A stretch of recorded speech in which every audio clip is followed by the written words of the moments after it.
relation between SHM and uniform circular motion.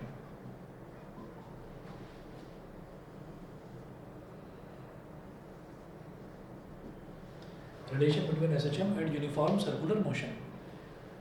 ठीक है, uniform circular motion में और एसएचएम में इन दोनों में क्या रिलेशन है वो देखेंगे। आप ये देखिएगा कि कंसिडर अ पार्टिकल पी, मैं इसमें कुछ पॉइंट्स लिखूंगा, लिखिएगा। Consider a particle capital P moving along a circle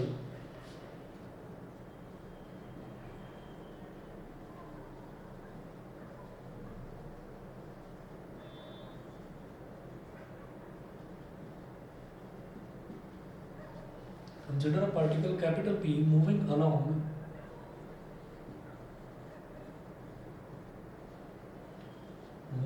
a circle of radius capital A with uniform angular velocity omega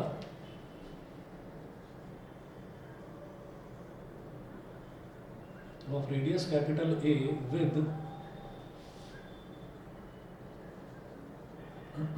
uniform angular velocity omega, full stop. Let n be the foot of the perpendicular. Let capital N be the foot of the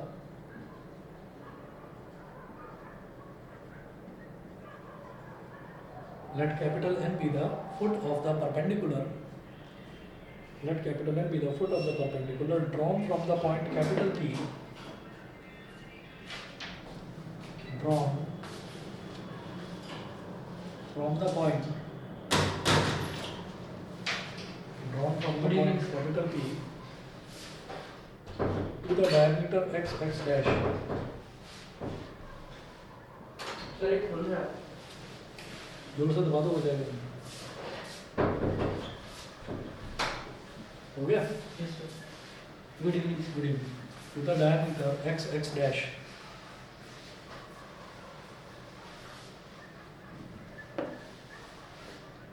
Full stop. Next one लिखेंगे. Then n is called the projection of P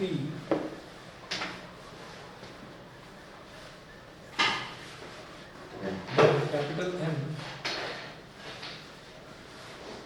is called the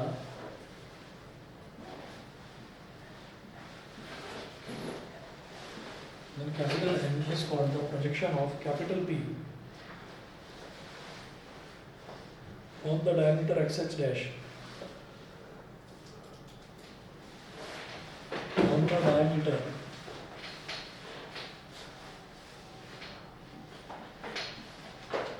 the diameter x dash.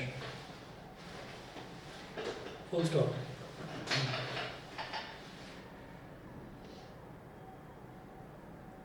As P moves along the circle, अभी सिर्फ note करते चले जाना, समझ में कुछ भी नहीं आ रहा होगा मुझे पता है, डायग्राम बनवाऊंगा सारी चीज समझ में आएगी, तो अभी सिर्फ नोट करते चले जाइए। As capital P moves along the circle, as capital P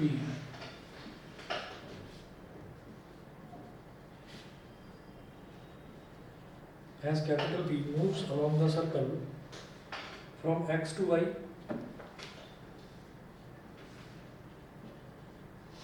from capital X to capital Y, comma capital Y to x dash,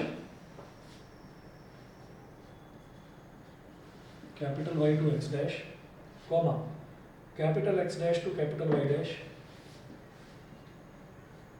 capital X dash to capital Y dash,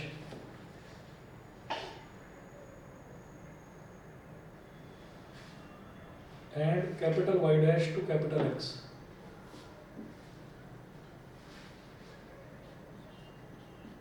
Capital Y dash to capital X. Semicolon. capital N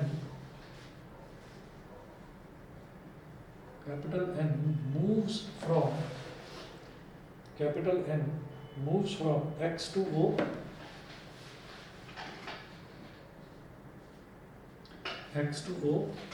comma O to x dash,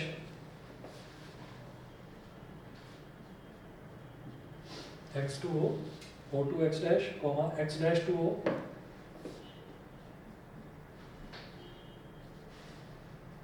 x dash to O, and O to x. Sir ये x और x dash क्या है? कुछ नहीं लिखते चले जाओ, अभी कुछ भी नहीं बताया मैंने, बस नोट करो, बताऊंगा अभी, नोट करो फटाफट. Thus, as P revolves along the circumference of the circle,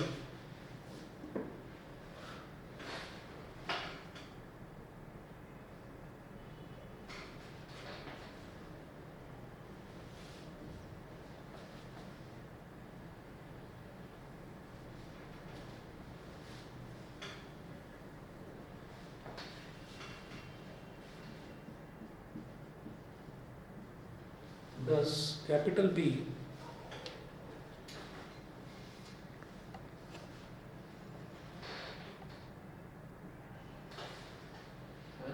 sir recording में ना ये थोड़ा ना ब्लूटूथ से दिखने लग जाता है. अच्छा,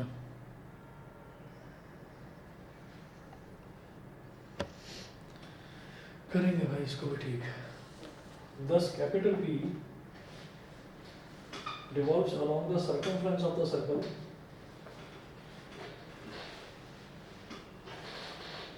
Thus, capital P revolves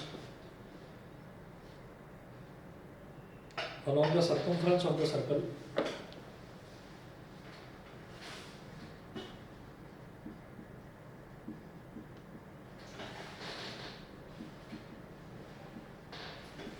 revolves along the circumference.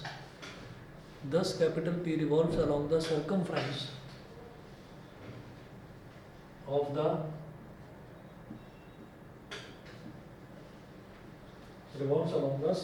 of the circle, comma n moves to and fro. Capital N moves to and fro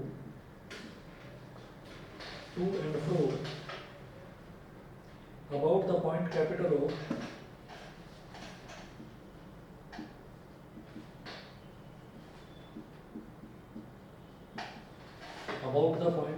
O along the diameter xx dash, along the diameter xx dash, full stop. The motion of n about O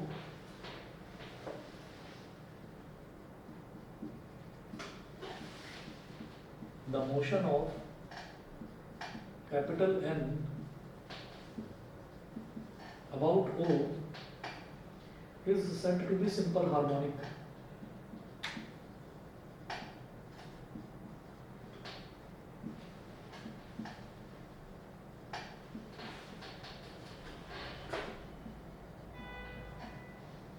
Is said to be simple harmonic.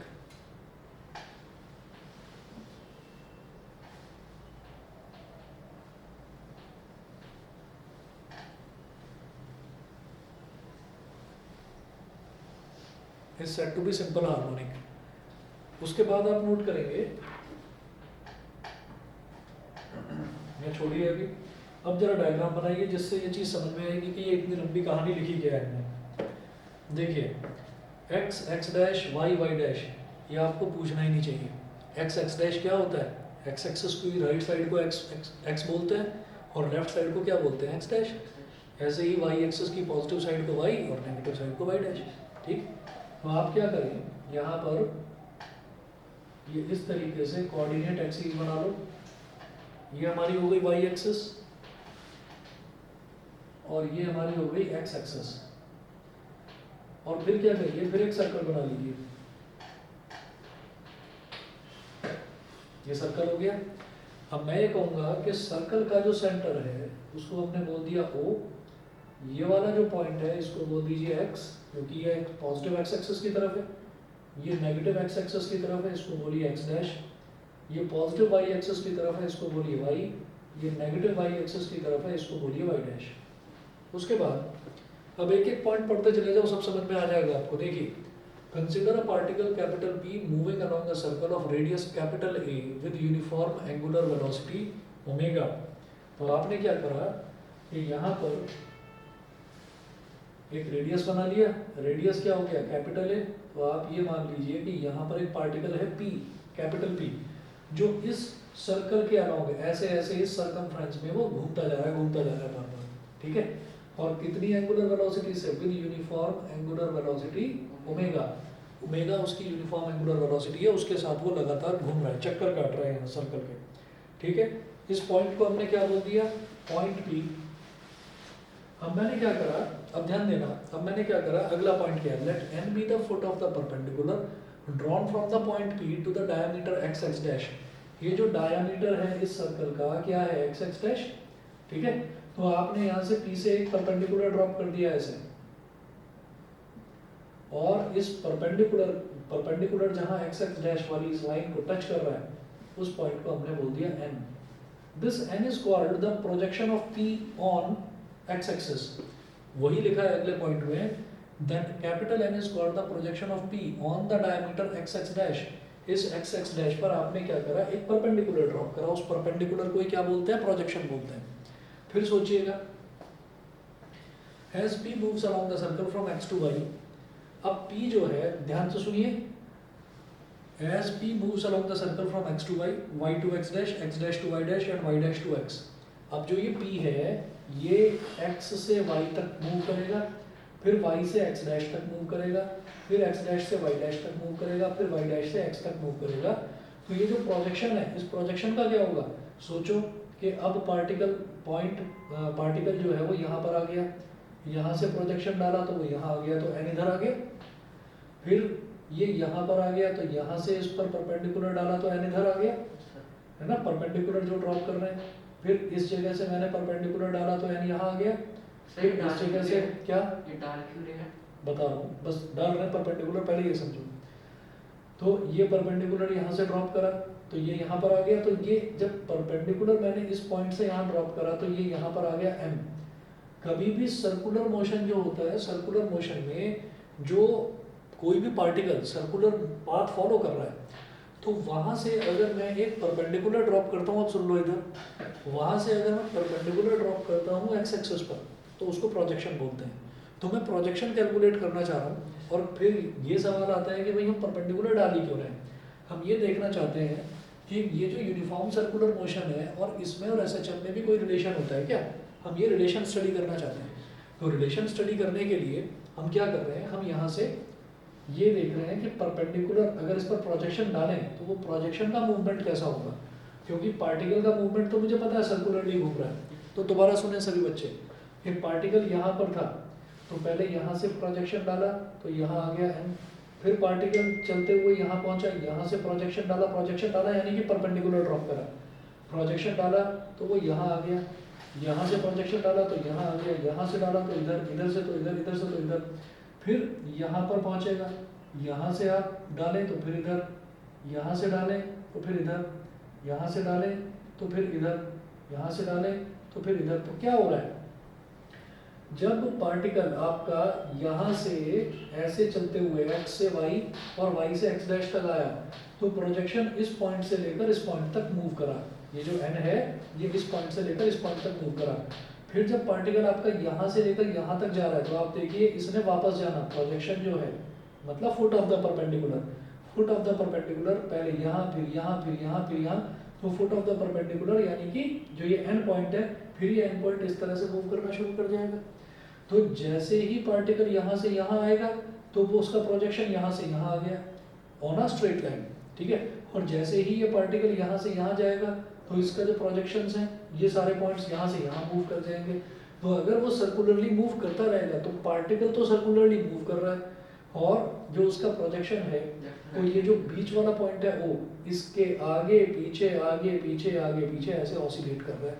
तो अगर किसी एक mean point के आगे पीछे कोई चीज़ लगातार oscillate करती है तो उसी को तो हम सिंपल हार्मोनिक मोशन बोलते हैं।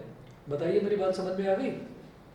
सर चार्ज क्लॉकवाइज घूमे एंटी क्लॉकवाइज घूमे उससे कोई फर्क नहीं कोई पड़ेगा? फर्क नहीं पड़ता। बताइए जी, क्लियर है? रुद्रांश, पार्थ, नव्या, कनिष्क, देविना? Yes sir. तो देखिएगा, मैं हाँ जी, मैं फिर से इस चीज़ को बताता हूँ। उन्होंने बोला as P moves around the circle from x to y to x dash to y dash and y dash to x। तो p कहाँ से जा रहा है? x से y से x डैश से y डैश और y डैश से x। Capital N moves from x to o।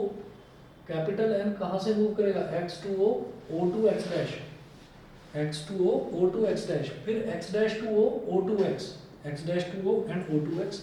यही चीज़ है, इसको आपको रटने की भी जरूरत नहीं पड़ेगी।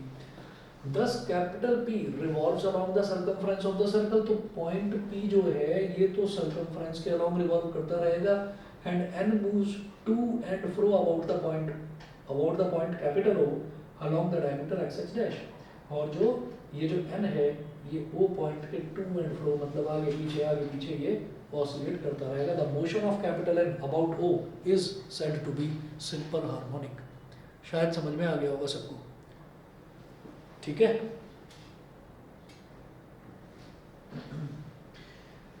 अगर क्लियर है तो मैं आगे चलूं, बताइए।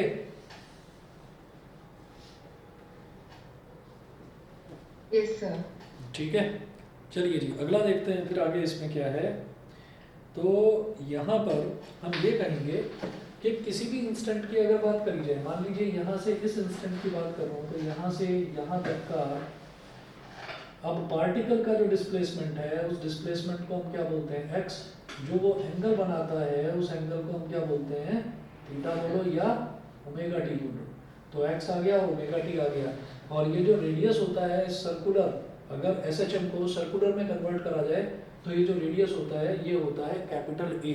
ठीक है, तो इस तरीके से हम ये कह सकते हैं कि जब हम प्रोजेक्शन डाल रहे हैं तो आप ये देखिए ये ओमेगा टी है, ये ओमेगा टी है।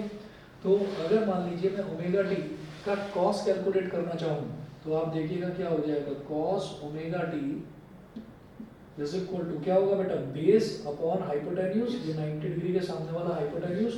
बेस क्या है? x, बेस क्या है? x और हाइपोटेन्यूज क्या है? a।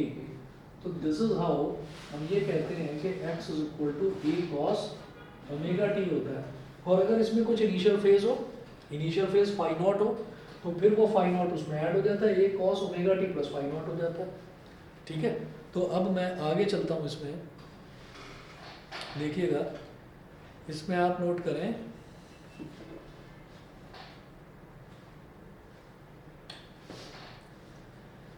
कि displacement in simple harmonic motion, मैं ये वाला पोर्शन मिटा रहा हूँ और यहाँ पर आप लिखिएगा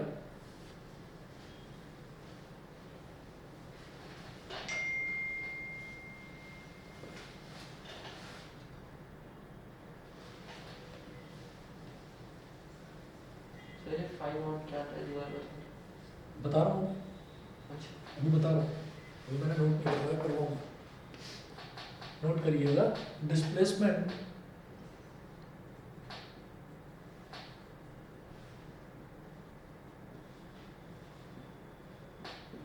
displacement in simple harmonic motion.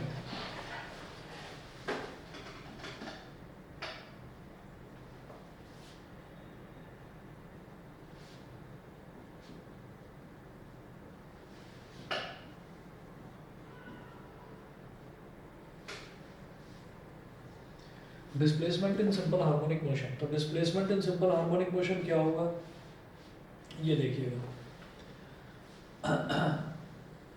Circular motion को अब मैं SHM को अब मैं सर्कुलर मोशन के साथ कोरिलेट करना सीख गया हूँ। तो हम ये करेंगे कि उसी तरीके से ये वाला पॉइंट x, ये वाला पॉइंट x डैश, ये y, और ये वाई डैश, और ये क्या है ओरिजिन ओ। अब सोचिएगा यहाँ तो मैंने एंगल बता दिया ओमेगा टी। अब मान लीजिए कि शुरुआत में एंगल ओमेगा टी था ही नहीं, शुरुआत में कोई इनिशियल एंगल था जिसको हम इनिशियल फेज बोल देते हैं, तो वो था phi nought. Phi nought initially अगर कोई एंगल होता है, सुन रहे हैं, इनिशियली अगर कोई एंगल होता है कि बॉडी इनिशियली किसी एंगल पर है, बॉडी इनिशियली जीरो से स्टार्ट नहीं कर रही है, मतलब वो ऐसे इस पर पड़ी यहाँ से स्टार्ट नहीं कर रहा है पार्टिकल, पार्टिकल यहाँ से स्टार्ट कर रहा है, ठीक है। तो उस टाइम वो एक्स एक्सिस के साथ क्या एंगल बनाएगा, उसी को हम इनिशियल फेज बोलते हैं, फाई नॉट, ठीक है। सर इसे थीटा नहीं बोल सकते? एक टर्म है जो दे दी गई, इनिशियल एंगल को फाई नॉट बोल दिया गया, जैसे कि इनिशियल वेलोसिटी को यू बोल देते हैं, तो एक नाम दे दिया गया उसको, Yes, sir. है ना, थीटा नहीं बोलेंगे, फाई नॉट सर एक बोलेंगे। और बात पूछूं? हाँ जैसे ये लाइन टेंजेंशियल लाइन खींची सर, अगर हम एक मिनट, कौन सी टेंजेंशियल? सर जैसे ये क्या कहते हैं हाइपोटेनस खींचे ना एक तरह हाँ की। हाँ सर अगर हम जैसे तो सर्कल है तो सर इसके लिए तो ये भी एक्स एक्सिस ही बन जाएगी ना एक तरह से, जैसे आपने बोला ना सर ये एक्स एक्सिस से स्टार्ट नहीं हुई, हाँ। जैसे ऐसे स्टार्ट नहीं हुई, थोड़े ऐसे शुरू हुई है हम्म। सर, लेकिन ये भी तो एक्स एक्सिस बन ही सकती है ना?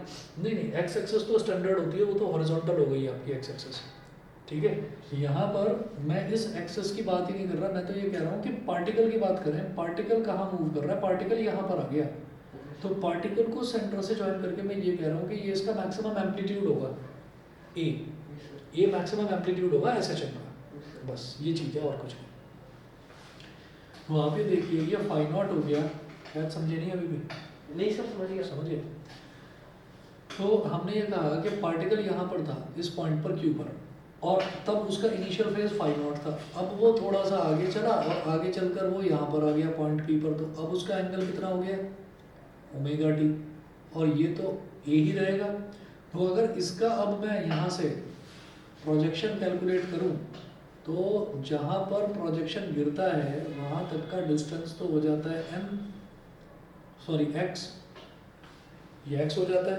तो अब अगर मान लीजिए और ये चल रहा है हमारा ओमेगा वेलोसिटी के साथ, ओमेगा रेडियल वेलोसिटी के साथ ये मूव कर रहा है, तो अब देखिएगा कि अब अगर मान लीजिए हमसे ये कहा जाए कि भाई आप इसमें एक्स बताइए, एक्स क्या होगा, तो मैं क्या कहूँगा कि ये जो पूरा एंगल है बेटा, ये पूरा एंगल कितना बन रहा है phi nought plus omega t, तो हम तो cos phi nought plus omega t calculate कर लेंगे।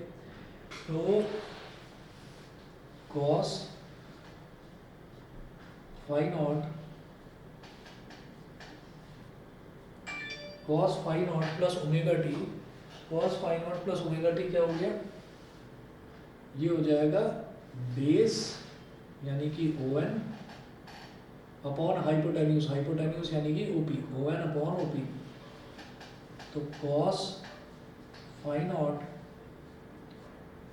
Plus omega T is equal to O N क्या है एक्स और ओपी क्या है ए, ए यहाँ मल्टीप्लाई हो गया,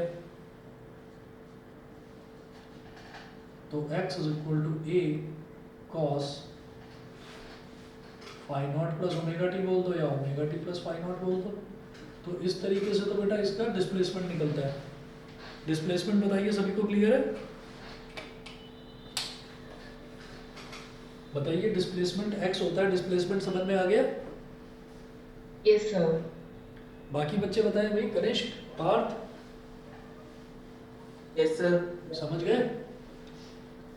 तो इस तरह से तो डिस्प्लेसमेंट निकला। डिस्प्लेसमेंट निकलने के बाद में फिर उसके बाद आपको इसका जनरल एक्सप्रेशन निकालना है, इसका एसएचएम का। बल्कि एक क्वेश्चन है, मैं क्वेश्चन लिखूंगा, एक क्वेश्चन है जो काफी ना पूछा जाता है एग्जाम में, उसको जनरल एक्सप्रेशन फॉर एसएचएम भी आप बोल सकते हैं, या बल्कि क्वेश्चन ही लिखिए, उसका सॉल्यूशन देखते हैं।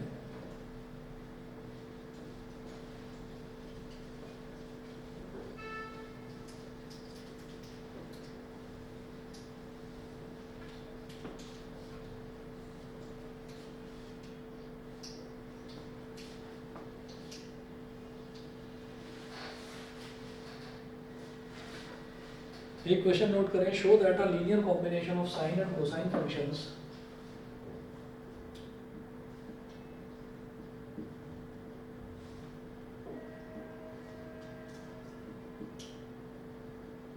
show that a linear combination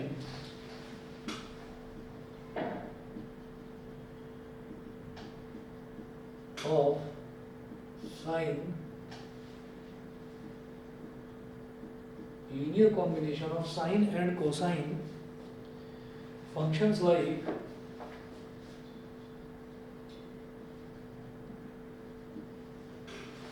sine and cosine functions like xt is equal to xt is equal to a sin omega t plus b cos omega t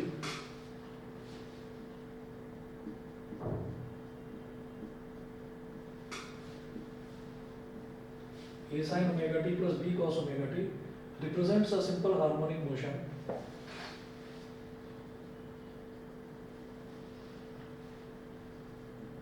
represents a SHM full stop. Determine its amplitude and phase constant.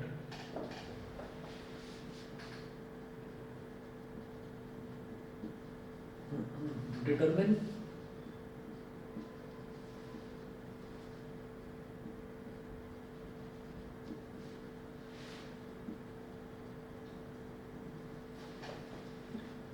its amplitude and phase constant. इसका amplitude बताना है और phase constant बताना है। अभी amplitude तो मैं जानता हूँ कैपिटल ए होता है, लेकिन फेज कांस्टेंट क्या होता है वो मुझे नहीं पता। तो फेज कांस्टेंट देखते हैं क्या होगा, ठीक है। देखिएगा जरा कैसे करना है इसको। यहाँ पर हम ये बोलेंगे कि जो SHM है, SHM का हमें जनरल एक्सप्रेशन यूज करना है यहाँ पर। तो सबसे पहले आप नोट करिए कि हमें दे क्या रखा है यहाँ पर, इसका सॉल्यूशन देखिएगा, दोबारा समझिएगा क्वेश्चन। अभी अगर किसी को समझ में ना आया हो, show that a linear combination of sine and cosine functions. तो एक यहाँ पर क्या है, अगर मान लीजिए मैं यहाँ पर डिस्प्लेसमेंट की बात करूँ x की, तो वो है a cos omega t plus phi naught. तो केवल इसमें कोसाइन फंक्शन आ रहा है, cos is for cosine, cosine की शॉर्ट फॉर्म को cos बोल देते हैं। अब यहाँ पर क्या है कि यहाँ जो ये पूरा फंक्शन दे रखा है, इसमें साइन भी है और कोसाइन भी है। तो साइन और कोसाइन दोनों का जो कॉम्बिनेशन है ये भी SHM को रिप्रेजेंट करता है। आपको ये चीज़ प्रूव करनी है। किस तरह से प्रूव करेंगे, नोट करें। We are given that x is equal to a sin omega T plus b cos omega t. अब दिमाग में ये आएगा कि नहीं भाई xt दे रखा था, सिर्फ x लिख दिया, ब्रैकेट का t कहाँ गायब कर दिया। देखिए ब्रैकेट में जो चीज़ लिखी रहती है उसका मतलब ये है कि इस पूरे एक्सप्रेशन में वही टर्म वेरिएबल है, बाकी सारी टर्म फिक्स्ड है, कांस्टेंट है। यहाँ पर स्मॉल a भी कांस्टेंट है, ओमेगा भी कांस्टेंट है, लेकिन t वेरिएबल है। t जो है टाइम है, टाइम हमेशा वेरिएबल होता है क्योंकि टाइम हमेशा बढ़ता रहता है, ठीक है, चेंज होता रहता है। तो देखिएगा क्या करेंगे हम, यहाँ पर इसको दोनों तरफ डिफरेंशिएट कर देंगे। लिखिएगा differentiate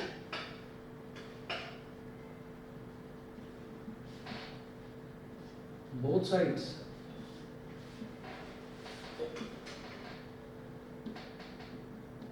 differentiate both sides with respect to t। तो जब डिफरेंशिएट करेंगे ये क्या हो गया, dx by dt,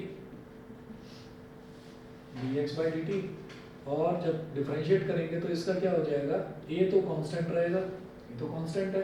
अब जरा बताएं साइन का डिफरेंशियल क्या होता है, साइन का डिफरेंशियल क्या होता है, बड़ा मुश्किल सवाल है। कॉस होता है क्या, पेपर आने वाले हैं, साइन का डिफरेंशियल नहीं पता चला, भूल गए, कॉस ओमेगा टी। अब ये बताइए इसमें कॉस, पहले मैंने ट्रिग्नोमेट्रिक फंक्शन को डिफरेंशिएट कर दिया, अब उसके बाद आगे ओमेगा टी भी तो है, टी के रिस्पेक्ट में डिफरेंशिएट कर रहा हूँ। जब ओमेगा टी को टी के रिस्पेक्ट में डिफरेंशिएट करेंगे तो क्या आएगा, ओमेगा टी को टी के रिस्पेक्ट में डिफरेंशिएट करेंगे ओमेगा आएगा, बहुत बढ़िया। तो यहाँ पर ओमेगा कांस्टेंट है और सिर्फ टी को टी के रिस्पेक्ट में डिफरेंशिएट करना है तो वो 1 आ जाता है। तो ये हो गया ओमेगा प्लस बी कांस्टेंट है। अब बताओ कॉस का क्या होता है, सर साइन नहीं माइनस साइन होता है, यस सर। ढंग से याद कर लो इन्हें। तो ये हो जाएगा माइनस साइन ओमेगा टी, फिर ओमेगा टी को फिर से डिफरेंशिएट करेंगे तो क्या आ जाएगा, ओमेगा आ जाएगा। तो ये हो गया dx by d t is equal to, omega को इधर शुरुआत में लिख लो, कांस्टेंट है ना, शुरुआत में लिख लो, तो a ओमेगा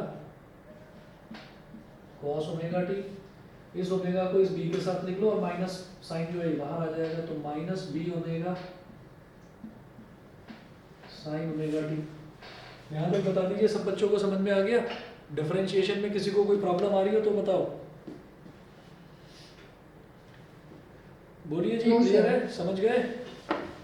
ये बाकी बच्चे कुछ बोल नहीं रहे हैं। Kanishka, Devina, Rudransh, Yes, sir. Yes, sir. समझ गए? रुद्रांश आवाज आ रही है मेरी? नहीं आ रही है। चलिए, तो ये हमारी है, इसको शुरुआत में जो इक्वेशन दे रखी है इसको इक्वेशन नंबर 1 बोल दीजिए, इसको कुछ मत बोलो, बस ये कह दीजिए डिफरेंशिएट अगेन, इसको फिर से डिफरेंशिएट करूंगा, differentiate again with respect to t. तो दोनों तरफ फिर से डिफरेंशिएट कर देंगे टी के रिस्पेक्ट में, ठीक? तो क्या होगा, d by d T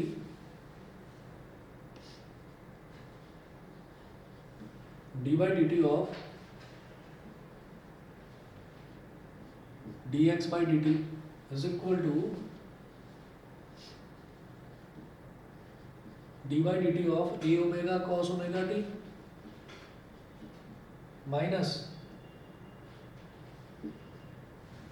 minus b omega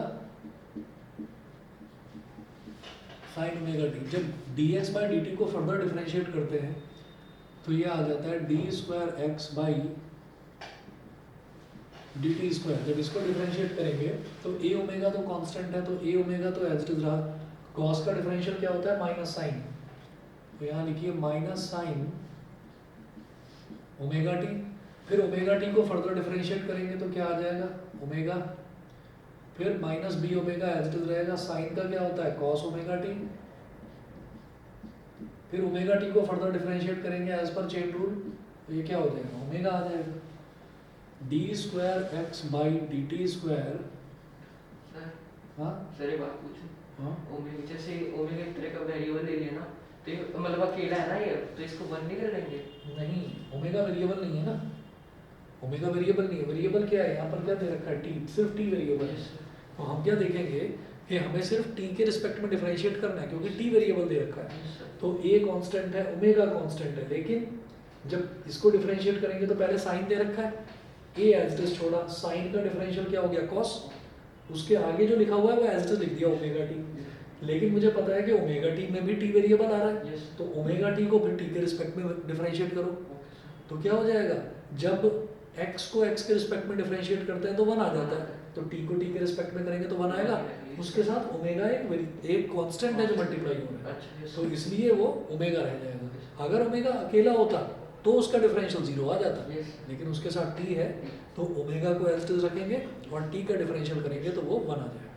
ये करा, वही काम यहाँ पर करा, a ओमेगा कांस्टेंट है, a और ओमेगा दोनों कांस्टेंट है, अगर अकेला a और ओमेगा लिखा रहता तो उसका डिफरेंशियल क्या हो जाता, 0, ठीक है, लेकिन ये तो मल्टीप्लाई हो रहा है, तो इसलिए a ओमेगा को एज इट इज लिखा, cos का डिफरेंशियल क्या हो गया, माइनस साइन, उसके आगे जो लिखा है ओमेगा टी को एज इट इज लिख दिया, ओमेगा फिर टी का कर दिया। ओमेगा टी को टी के रिस्पेक्ट में करेंगे डिफरेंशिएट तो ओमेगा आ गया, Yes. ठीक है, जैसे यहाँ करा था ओमेगा टी को टी के रिस्पेक्ट में करा था तो क्या आ गया था, ओमेगा आ गया। तो ये अब जब मल्टीप्लाई करेंगे तो ये ओमेगा इधर आ जाएगा, ए ओमेगा स्क्वायर बन जाएगा, माइनस साइन बाहर आ जाएगा, तो ये हो गया minus a omega square sine omega t, और इसी तरह से ये हो जाएगा minus b omega square cos omega t. मैं इसमें एक काम कर सकता हूँ, d square x by d t square is equal to, आप यहाँ से माइनस ओमेगा स्क्वायर कॉमन ले लो, माइनस और ओमेगा स्क्वायर कॉमन ले लिया तो क्या बचा, ए साइन ओमेगा टी, और प्लस यहाँ क्या बचा, B cos omega t, a sine omega T plus b cos omega t. अब ये जो a sine omega T plus b cos omega t है, यही तो एक्स है भाई, यही तो एक्स है पूरा का पूरा, तो आप क्या करेंगे, इसको लिखेंगे d square x by d t square is equal to minus omega square x, यहाँ लिख दीजिएगा फ्रॉम इक्वेशन 1, ठीक। माइनस ओमेगा स्क्वायर एक्स को इधर ले आओ, ये हो गया d square x by d t square plus omega square x is equal to 0, which is the differential equation, which is the differential equation of SHM। ये SHM की differential equation है। तो जब ये SHM की differential equation है तो इसका मतलब क्या है कि ये जो मेरे को फंक्शन दे रखा था this function represents a SHM, क्योंकि इसको दो बार डिफरेंशिएट करने पर मेरी जो ओरिजिनल डिफरेंशियल इक्वेशन थी एसएचएम वाली, ये मैं देख चुका हूँ। डिफरेंशियल इक्वेशन ऑफ एसएचएम में हमने कल जो टॉपिक करा था वो यही था। तो ये डिफरेंशियल इक्वेशन ऑफ एसएचएम आ गई, तो हम कहेंगे कि जो इन्होंने प्रूव करने के लिए बोला है वो तो प्रूव हो गया। उसके बाद वो बोल रहे हैं कि इसका एम्पलीट्यूड बताओ और इसका फेज कांस्टेंट बताओ, अभी बताएंगे।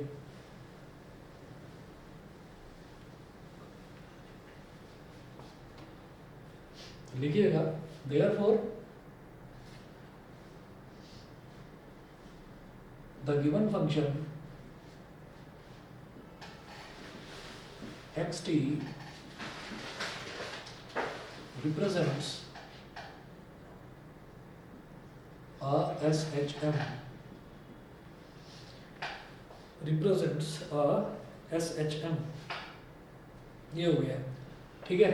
अब आप ये देखिएगा, अब वो बोल रहे हैं डिटरमिन इट्स एम्पलीट्यूड, एम्पलीट्यूड निकालना है। एम्पलीट्यूड कैसे निकलेगा देखिएगा।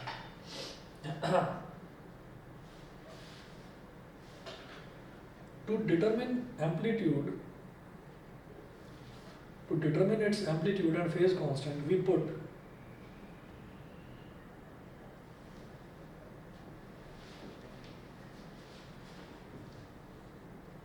इस क्वेश्चन पर ना जो लिखा है, इस क्वेश्चन पर इंपॉर्टेंट मार्क कर लेना। ये ना ज्यादातर स्कूल्स में पूछा जाता है,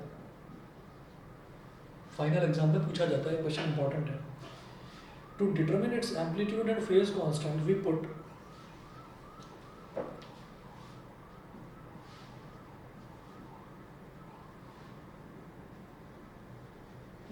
amplitude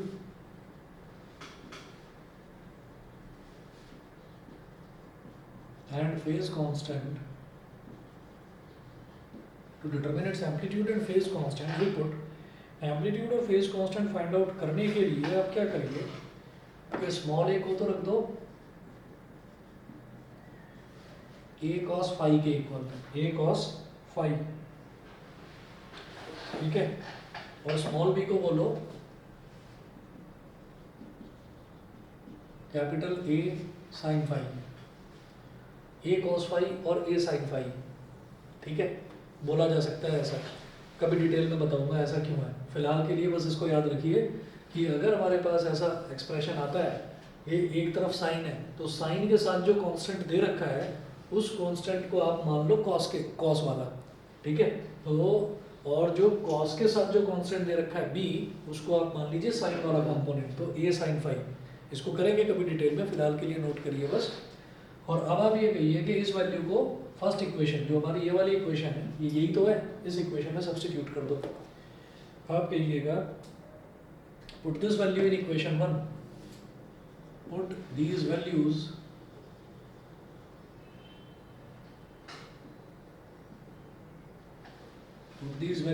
in equation 1। तो equation 1 में डाल देते हैं, क्या हो जाएगा, x is equal to small a की जगह ये आ गया a cos phi sin omega t plus small b की जगह आ गया a sin phi cos omega t। x is equal to a common ले लिया, ब्रैकेट में ओमेगा टी पहले लिख लो, ओमेगा टी वाली टर्म मतलब sine omega t multiplied by cos phi. ऐसी ओमेगा टी वाली टर्म यहाँ पर भी पहले लिख लो, cos omega t multiplied by sine phi. देखिए नहीं भी लिखेंगे उसको पहले तो कोई फर्क नहीं पड़ेगा, साइंस वाले बच्चों को पता है, मैं और जो बायो वाले हैं उनके लिए बता देता हूँ sign A cos B plus cos A sine B, ये फॉर्मूला होता है साइन ए प्लस बी का, ठीक है। Sign A cos B plus cos A sine B, ये फॉर्मूला होता है साइन ए प्लस बी का। तो ट्रिग्नोमेट्री में बहुत सारे अलग फॉर्मूले जो आपने 10th में पढ़ा था उससे एक फॉर्मूला आगे है, ये मतलब 11th में बताया जाता है। तो ये वाला आप सीधे सीधे नोट करें कि ये साइन ए प्लस बी का फॉर्मूला हो गया। तो ए तो कैपिटल है तो एज इट इज, अब यहाँ पर ए क्या है ओमेगा टी और बी क्या है फाई, तो ये बन गया a sine omega T plus phi, x is equal to a sine omega T plus phi.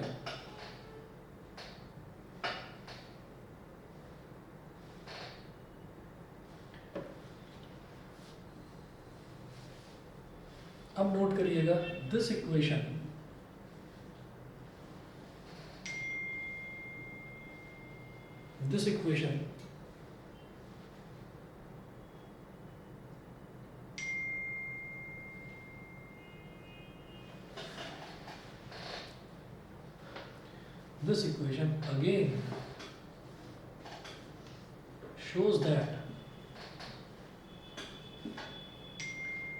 this equation again shows that the given function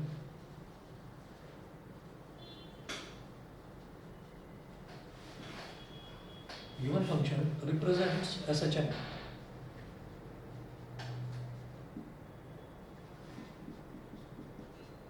This equation again shows that the given function represents SHM with amplitude is equal to capital A and with amplitude is equal to capital A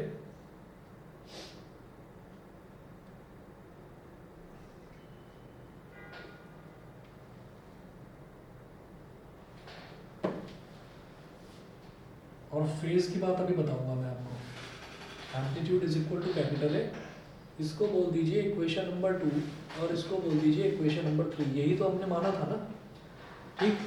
अच्छा, तो इससे क्या आ गया जो हमने देखा था a sine omega T plus phi nought, ठीक है। तो फाई नॉट ना बोलकर मैं इसको फाई बोल रहा हूँ, मैं इसको फाई बोल रहा हूँ यहाँ पर, आपकी मर्जी है, चाहो तो फाई नॉट बोल सकते हो, कोई प्रॉब्लम नहीं है, ठीक है। पर क्योंकि क्वेश्चन है तो हमने कहा चलिए 5 बोल दीजिए।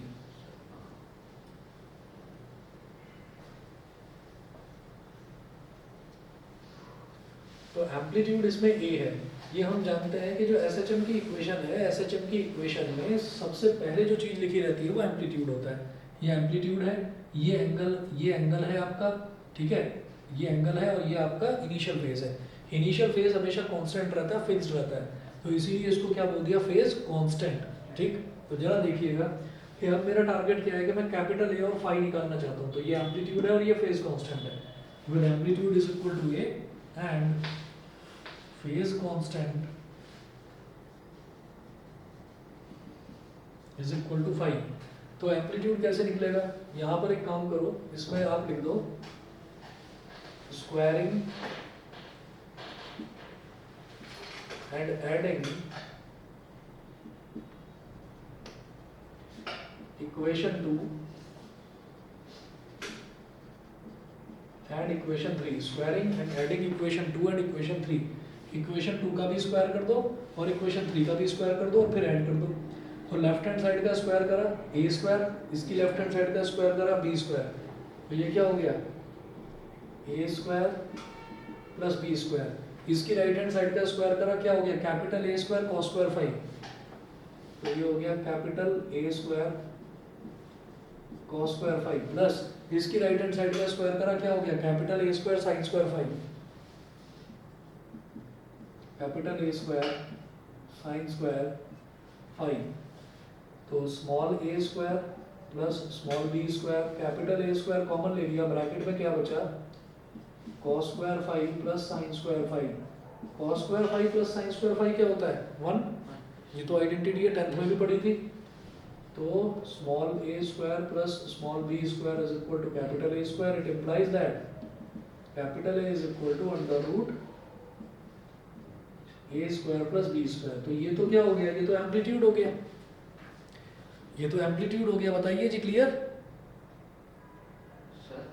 Yes, sir. ए स्क्वायर प्लस बी स्क्वायर है ना ये, हाँ तो सर ए प्लस बी का होल स्क्वायर करके स्क्वायर से स्क्वायर रूट काट देते हैं ऐसा मैं लगा दूँ एक ए स्क्वायर प्लस बी स्क्वायर को क्या बोलेंगे, ए प्लस बी का whole square yes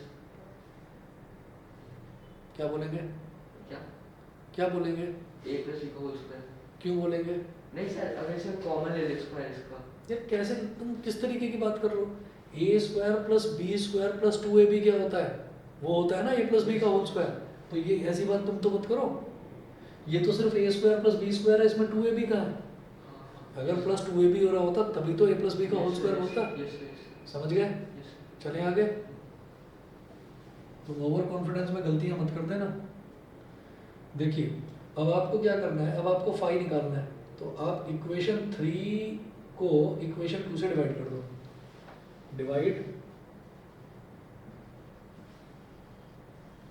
equation 3 by equation 2। तो इक्वेशन 3 को इक्वेशन 2 से डिवाइड कर दीजिए। तो b upon a, left hand side से डिवाइड होगी b upon a is equal to right hand side से डिवाइड होगी। Divide equation 3 by 2। 3 को ऊपर रखना है, 2 को नीचे रखना है। उल्टा भी करोगे तो भी चलेगा, कोई प्रॉब्लम नहीं है। तो ये क्या हो जाएगा, a sin phi upon a cos phi। a sin phi upon a cos phi, capital A से कैपिटल ए कट गया। तो ये बेटा क्या हो गया, b upon a is equal to बन गया tan phi। ठीक है, अब tan phi को इधर ले आओ। tan phi is equal to b upon a। It implies that जब tan phi की वैल्यू आ गई तो phi निकालने के लिए हम क्या करेंगे, tan को उधर ले जाएंगे। वो उधर जाकर क्या हो जाएगा, tan inverse b upon a। phi is equal to tan inverse b upon a। बताइए जी, क्लियर है? यस सर ठीक है, ठीक है, Yes, sir. ठीक है, चलिए ठीक है। चलिए जी, आज फिर इतना ही करेंगे। और मैं कल और परसों को ऑफ रखूंगा। बाई चांस ऐसा हुआ कि अगर मेरे को कल मिलता है टाइम फर्स्ट हाफ में, तो मैं आपको सभी को मतलब क्लास के टाइम से 1 घंटा पहले पर्सनली फ़ोन करके बता दूंगा। ठीक है, तो तब हम रख लेंगे अगर मेरे पास कल टाइम रहा फर्स्ट हाफ में तो। ठीक है, चलिए जी, okay Okay, thank you, sir. Okay.